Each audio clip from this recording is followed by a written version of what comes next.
शिवम जी कह रहे हैं सर कि मेरे पास HPCL यानी कि हिंदुस्तान पेट्रोलियम के शेयर हैं 368 के रेट पर 235 शेयर मेरे पास हैं, क्या करना चाहिए और कौन कौन से टारगेट के लिए इसमें रुकना चाहिए अगर आपकी इजाज़त हो तो।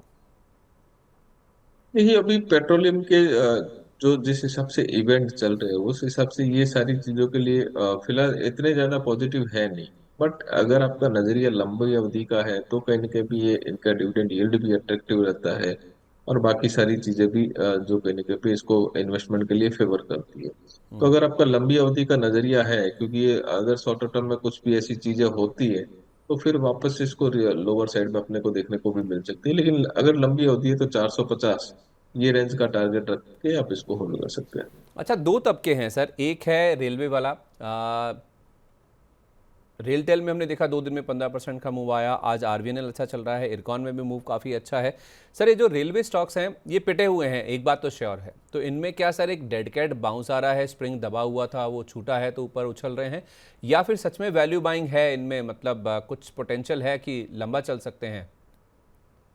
एक पिछले कुछ दिनों में रेलवे के कुछ अनाउंसमेंट भी हुए हैं और कहीं ना कहीं पे उसका मोमेंटम है। और अब डेड कैट बाउंस तो नहीं बोल सके क्योंकि मार्केट में सारे ही सेक्टर जो इतने सारे बीट एंड डाउन हो चुके थे, तो वहां पे जहाँ जहाँ पे वैल्यू इमर्ज है वो धीरे धीरे वहां पे बाइंग अपने को देखने को मिलेगी। तो ये एक वैल्यू बाइंग तो डेड कैट बाउंस तो नहीं है, लेकिन फंडामेंटल बाइंग थोड़ी थोड़ी हो रही है। तो मेरे हिसाब से ये फंडामेंटल सपोर्टेड है और यहाँ से भी थोड़ी बहुत इसके अंदर अपसाइड बनती है। हो सकता है कि एक कंसोलिडेशन हो 2 महीने बाद में मिले या 3 महीने बाद में स्टॉक्स के अंदर हम्म। मोमेंटम है, वो एक अलग बात है। लेकिन यहाँ पे थोड़ी वैल्यूएशन अभी भी रेलवे के अंदर अपने को देखने को मिल सकती है। कोई एक दो नाम सर प्रेफर्ड आपके जो अच्छे लग रहे हैं आपको। देखिए, आरवीएनएल है, रेलटेल है, ये अच्छे वैल्यू प्लेस्ड है। और इरकॉन के अंदर भी यहाँ से थोड़ी बहुत वैल्यूएशन कम से कम अगर इरकॉन में भी देखेंगे तो 25 से 30% की अपसाइड पोटेंशियल इरकॉन के भी अंदर भी बनता है। आरवीएनएल की बात करेंगे तो 375 380 ये रेंज आरवीएनएल के अंदर भी देखने को मिल सकती है। तो ये काउंटर है जहाँ पे अभी भी यहाँ से भी वैल्यूएशन थोड़ी अपसाइड बनती है। तो इन काउंटर को उसके कारण से ये बाइंग हो रही है। अब जिन्होंने लोअर में लिया रहेगा वो शायद थोड़ी बुकिंग करे तो वापस से कंसोलिडेशन देखने को मिले। बट वैल्यूएशन अभी भी थोड़ा वैल्यूएशन गैप है, तो थोड़ी और अपसाइड आ सकती है। तो आपने बोला RVNL, इरकॉन और रेलटेल, ये 3 स्टॉक्स बोले ना आपने सर। बिल्कुल बिल्कुल। ठीक है, एक मुझे सर एक्सपोर्ट्स वाले जो स्टॉक्स हैं ना उनके बारे में बताइए। जैसे आज 2 स्टॉक्स एक्टिव हैं, एक तो है एपेक्स फ्रोजन और दूसरा कोस्टल कॉर्पोरेशन। एक ही सिमिलर लाइन ऑफ बिजनेस है सर इनका। ये झींगा मछली जो होती है या फिर श्रिम्प बिजनेस में है, ये कंपनियां एक्सपोर्ट के कारोबार में है। और 20 से 22 तारीख को सर हमारा एक डेलीगेशन जाने वाला है US में बातचीत करने के लिए, जो हमारी नेगोशिएटिंग टीम है। ये कल सुबह की खबर थी ये। और आज हम देख रहे हैं कि कुछ ये एक्सपोर्ट वाली जो कंपनियां हैं उनमें काफ़ी अच्छा मोमेंटम बनता हुआ दिख रहा है। सर ये उसी वजह से ही है और है दमखम कुछ एक्सपोर्ट्स वाले काउंटर्स में, आपकी किसी पे नज़र हो तो। देखिए, एपेक्स फ्रोजन वगैरह जैसे काउंटर है ये उसी की वजह से मेरे हिसाब से मोमेंटम में है। और अगर कुछ पॉजिटिव चीजें आती है तो फर्दर मोमेंटम में रह सकते हैं। हमारा स्पेसिफिक कवरेज इन सब काउंटर में नहीं है, बट ये इन द लाइन जैसे आपने बताया उसी के हिसाब से यहाँ पे मोमेंटम है। ठीक है, ओके, परफेक्ट है। एक सर मुझे ना आप एजिस लॉजिस्टिक्स के बारे में बताइए। थोड़ा फंडामेंटल नज़रिए से पूछ रहा हूँ सर, क्योंकि ये जो जंग हुई है ना, ये कुछ कुछ चीज़ें ऐसी हैं जिसके ऊपर ना थोड़ा कन्विक्शन बनाने की मैं कोशिश कर रहा हूँ सर, अपने दर्शकों की मदद करने के लिए भी। कि सरकार जब हमारे पास क्रूड के रिजर्व्स तो हैं सर, उनको और ऊपर बढ़ाया जा सकता है, और रिजर्व्स क्रिएट करने की जो स्पेस है या फिर जो एक सरकार एक स्टेप है वो उठा सकती है। और दूसरा, गैस के रिजर्व्स भी बढ़ाने के लिए या क्रिएट करने के लिए सरकार की ओर से कुछ कदम आ सकते हैं। उस स्पेस में सर 2-3 नाम हैं, जिसमें एजिस लॉजिस्टिक्स है, उसमें आइनॉक्स इंडिया जैसी कंपनियां हैं। इनके लिए शायद नए एवेन्यूज़, नए दरवाजे खुलते हुए नजर आए। आपको भी लगता है सर कि इस जंग का कुछ इम्पैक्ट या फिर एक आफ्टर इफेक्ट अगर कुछ होगा तो सरकार ये मूव ले सकती है और उससे इन कंपनियों को फ़ायदा होगा। नहीं, डेफिनेटली अगर ऐसा कुछ होता है तो इन कंपनियों को फायदा हो सकता है। बट जिस के हिसाब से देखेंगे तो यहाँ से भी 10-12% का एक अपसाइड मोमेंटम कंटिन्यू आ सकता है। और मुझे लगता है कि कहीं ना कहीं पे कंपनी का जो वर्किंग पैटर्न है, अगर वार नहीं भी होता, ये सारी चीजें नहीं भी थी, तो भी वहां पे एक 10 से 12% अपसाइड अपने को देखने को मिलता है। और जो इस हिसाब से आप बता रहे हैं, अगर वो चीज अगर होती है तो इनके लिए और ज्यादा पॉजिटिव हो सकता है।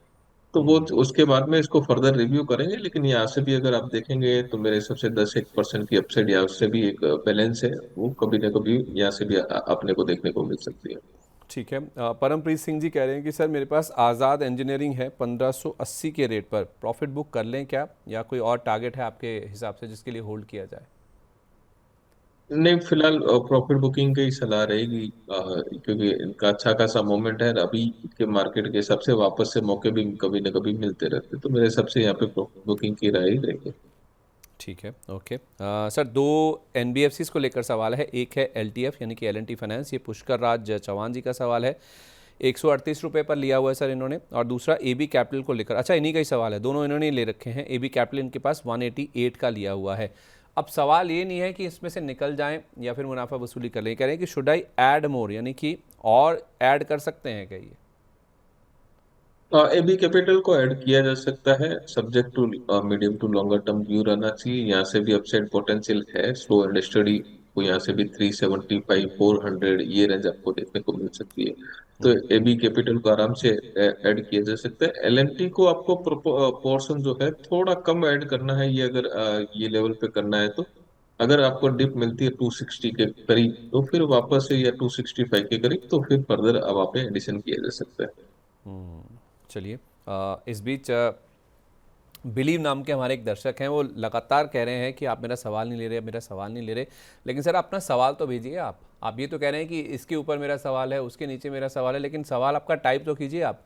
मुझे पता तो हो आपका सवाल क्या है। मैं पहले भी आपका एक कमेंट पढ़ चुका हूँ और मेरी टीम भी मुझे हाईलाइट करके बता रही है कि आप इनका सवाल नहीं ले रहे हैं, कह रहे हैं कि आपका इनका क्वेश्चन नहीं ले रहे हैं। सर अपना सवाल भेजिए, मैं आपका सवाल ले लूँगा। सर हमारे साथ मौजूद हैं, कोई ऐसी बात नहीं है। लेकिन सर मैंने ना आपसे बातचीत करते करते एक चीज़ मेरे जहन में आ गई, मैं आपसे पूछता हूँ। एक बस मुझे जियो फाइनेंशियल सर्विसेज पे आपकी राय दे दीजिए सर। इसमें कह रहे हैं हिमांशी यादव जी का सवाल है, ये कह रही हैं कि मेरे पास 242 में ले सकते हैं कि इसको। आई थिंक सर इसके रिजल्ट्स भी आने वाले हैं आज जियो फाइनेंशियल सर्विसेज के, इसमें रिजल्ट्स का भी एक्सपेक्टेशन बताइए। और क्या 242 अभी जो प्राइस है इस पे लिया जा सकता है इसको फ्रेश? देखिए, इसमें काफी सारी चीजें हैं और इनके बैक में ओवर ए टाइम पीरियड जो है अपने को होते हुए दिखाई देगी। तो अगर किसी को जियो फाइनेंशियल में एंट्री लेना है तो कम से कम 3 से 5 साल का अगर व्यू रखते हैं तो डेफिनेटली इसको एंट्री कर सकते हैं, और वो टाइम पिक के अंदर हो सकता है कि अच्छी वैल्यू आपको बना के दे। इन शॉर्ट टर्म अगर आपका ये अभी जो क्वार्टर ऑन क्वार्टर नंबर आएंगे उनसे कुछ ज्यादा एक्सपेक्टेशन नहीं है, बट इनकी जो जो इनके फ्यूचर प्लान्स है उसको देखते हुए और प्रमोटर को देखते हुए मुझे लगता है कि कहीं न कहीं पे 3 से 5 साल के नजरिए के हिसाब से अगर ये रेंज में भी बाइंग करते हैं तो आपको एक अच्छा रिटर्न बना के मिलेगा। मतलब अगर लॉन्ग टर्म का व्यू है तो ही स्टॉक में उतरे? डेफिनेटली मीडियम टर्म के हिसाब से तो फिर टेक्निकल सेटअप बनेंगे तो उस हिसाब से ट्रेडिंग भले कर सकते हैं, लेकिन अगर आपको वेल्थ बनानी है, पैसा बनाना है, तो व्यू लंबा रखना पड़ेगा। इनके अंदर जो भी जैसे इंश्योरेंस है, म्यूचुअल फंड है, काफी सारी चीजें जैसे जैसे उनको एक्सपांड करेंगे वैसे वैसे इनके शेयर में भी इम्प्रूवमेंट आएगा। हो सकता है कि बाद में अपने को वो चीज कंपनियों को डीमर्जर वगैरह वो सारी चीजें ओवर ए पीरियड होती है, वो इतनी जल्दी होती नहीं है। तो वैल्यूएशन है, वहाँ पे एक पोटेंशियल लग रहा है कि लंबी अवधि में एक अच्छा खासा पोटेंशियल है, तो उस हिसाब से लंबी अवधि में बाइंग के हिसाब से बाइंग करना ज्यादा बेनिफिशियल है। ठीक है। एक सर जेएन के बैंक पर, अगर मुझे सही याद है लास्ट टाइम भी शायद आपसे बातचीत हुई थी, मनोज कुमार जी का सवाल है, कह रहे हैं कि मेरे पास 300 शेयर हैं 112 रुपये के रेट पर, क्या करना चाहिए?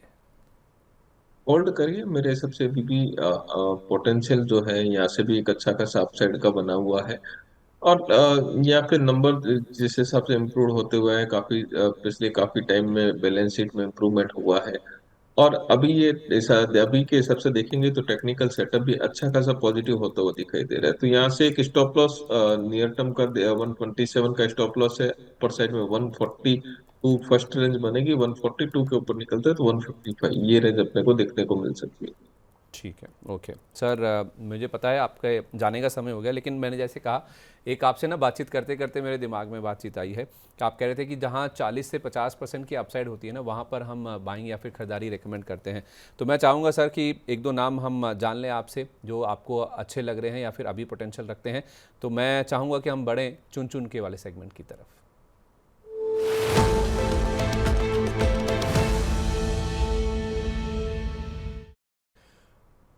सर भले ही कंडीशनली सही, कुछ ऐसे स्टॉक्स जहां पे आप कह रहे हैं कि 40 से 50% वाली अपसाइड होती है, क्योंकि आप तो सर बहुत बारीकी से, बड़े पार की नज़र से फंडामेंटल बेसिस पर भी और टेक्निकल बेसिस पर भी शेयरों को एनालाइज करते हैं।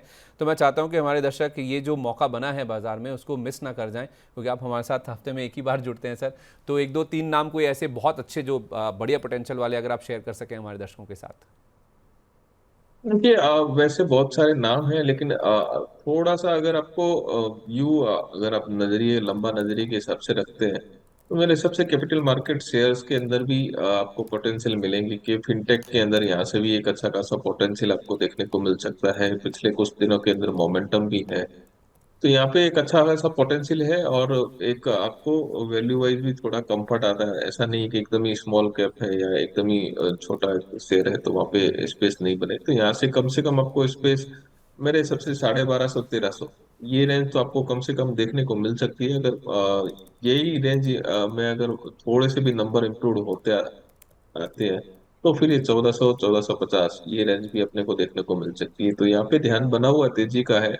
लोअर लेवल में हमने अपने क्लाइंट्स को भी सजेशन दिया हुआ है। तो ये एक शेयर है, अगर लंबी अवधि के नजरिए से अगर आप लेते हैं तो इसके अंदर अभी भी अच्छा खासा अपसाइड पोटेंशियल बना हुआ है। बाकी कुछ एक शेयर है जो अपने आपको भी शेयर करेंगे ओवर पीरियड, लेकिन अभी जिस हिसाब से चीजें इमर्ज हुई है, तो उस हिसाब से अभी इतना जल्दी उसको एकदम ही करना थोड़ा सा जल्दबाजी हो जाएगी। इसके लिए थोड़े और टाइम वेट करना पड़ेगा। हालांकि mid cap small cap space में अच्छी खासी मोमेंटम अपने को कुछ पिछले कुछ दिनों में देखने को मिल रही है। सर इसमें कोई स्टॉप लॉस भी होगा? 1250, 1300, 1400, 1450 की बात आपने की देखिए है। थोड़ा आपको स्टॉप लॉस 850 के करीब करीब आप रख सकते हैं। मेरे को नहीं लगता कि वो आपको देखने को मिलेगा, बट एक सेफर साइड के लिए वो एक स्टॉप लॉस ध्यान में रख सकते हैं। तो बाकी स्टॉक्स आप कह रहे हैं कि क्या ओवर द पीरियड शेयर करेंगे या फिर एक ही काफ़ी है अभी? नहीं, अभी के हिसाब से एक ही ठीक है, क्योंकि जिस हिसाब से मार्केट के अंदर मोमेंटम है वो पिकअप थोड़ा होना बाकी है। तो जब जब पिकअप होगा तो वो एकदम फास्ट पिकअप होगा, तो ट्रेडर को भी अच्छा लगेगा और इन्वेस्टर को भी अच्छा लगेगा। अभी के हिसाब से देखेंगे तो मूव थोड़े से शायद हो सकते हैं स्लगिश मिले आपको ओवर एड पीरियड। हम तो जिस हिसाब से बात करें 6 से 12 महीना, तो ट्रेडर के लिए तो वो तो एकदम बहुत ज्यादा लंबा पीरियड हो जाता है। तो मेरे हिसाब से थोड़ा वेट करेंगे। जब जब फास्ट मोमेंटम रहेगा तब क्या है कि पिकअप भी अच्छा खासा हो जाता है, तो वो टाइम पे ओवर ए पीरियड आपको शेयर करते रहेंगे। Fair enough sir, point well taken. बहुत शुक्रिया आपका। इस बीच वीएलएम वाला भी हमारे साथ जुड़ चुकी, मैं उनके पास चलता हूं, लेकिन सर को जाना है। सर बहुत शुक्रिया आपका अपना कीमती समय देने के लिए। जिन भी स्टॉक्स को लेकर बातचीत हुई है, कोई डिस्क्लेमर? नहीं, मेरा पर्सनल किसी में होल्डिंग नहीं, कंपनी के क्लाइंट के पास में रह सकता है। चलिए, एज ऑलवेज बहुत अच्छा लगा सर आपसे बातचीत करके। बहुत शुक्रिया अपना कीमती समय आज हमारे साथ शेयर करने के लिए। चलिए अब मैं आगे बढ़ता हूँ। हमारे साथ स्टॉक मार्केट टुडे की को फाउंडर वीएलएम बाला जुड़ चुकी हैं। मैम, हम चुन चुन के वाला सेगमेंट कर रहे हैं, तो आपके कई सारे स्टॉक्स हैं। मैं बीच बीच में डिस्कस भी किया, सुजलोन की बात आई थी, आपने कहा था 50% बुक कीजिए, बाकी 60 के लिए होल्ड कीजिए। और ऐसे नाम जहाँ पे अब अपॉर्चुनिटीज़ बन रही हैं शॉर्ट टर्म, मीडियम टर्म या लॉन्ग टर्म के हिसाब से? ARCTC जो 560 के आस आपने कहा था कि लास्ट एक लेग पे है बाइंग की। आज ही है वो समय, हो सकता है कि अगले हफ्ते ये भाव नहीं मिले, तो दिस इज समथिंग। क्योंकि अभी 565 ही है, अभी कुछ खास चला नहीं, 7% अप है फ्रॉम वहां से अभी तक। तो IRCTC आप अभी भी देख सकते हैं। देन इसके लेवल्स भी चल शेयर कर गया दीजिए। है। हाँ, IRCTC में आपको 600 से 610 की रेंज फर्स्ट टारगेट होना चाहिए। रेंज इसलिए कर लिया है 600 या 610, जिन्होंने 550 पे भी खरीदा, तो जिन्होंने कुछ ने 565 पे भी 66 पे खरीद रहे हैं, तो लाइक दैट आप एक रेंज ही समझ लें। 600 वाले भी 610 कर ले उसको। 610 का टारगेट है, फिर 650 है, 700 है, ये मिनिमम। बाकी ये हो गए ट्रेडर वाले टारगेट्स जो शॉर्ट टर्म ट्रेड कर रहे हैं, जिसमें कि 1 या 2 महीना इनफ। बाकी अगर आप इन्वेस्टर वाले भाव पूछेंगे तो वो स्टार्ट होंगे 720 से अप टू 800 तक, ये मिनिमम है। दोनों ही केसेस में स्टॉप लॉस अभी छोटा ही है, 490 का भी स्टॉप लॉस फिलहाल रखेंगे। और जैसे ही फर्स्ट टारगेट आ जाएगा 610 के ऊपर, जिस दिन निकला उस दिन स्टॉप लॉस 525 पर बैठा के रख के बाकी टारगेट्स को चेस धीरे धीरे करके जा सकते हैं। तो ये एक स्टॉक है। दूसरा मैंने अपडेट दिया है वैसे आपको, डाबर इंडिया, और मैंने बोला भी है कि 20% प्रॉफिट जिस नाम का बुक कर लो, क्योंकि थोड़ा बहुत आया तो रिस्क मैनेज हो जाता है। बाकी डाबर इंडिया आज भी 440 पर आ गया है, बट स्टिल मुझे यहाँ से, मतलब अगर आप मुझसे पूछे आप अब भी खरीद सकते हैं, आई विल से यस।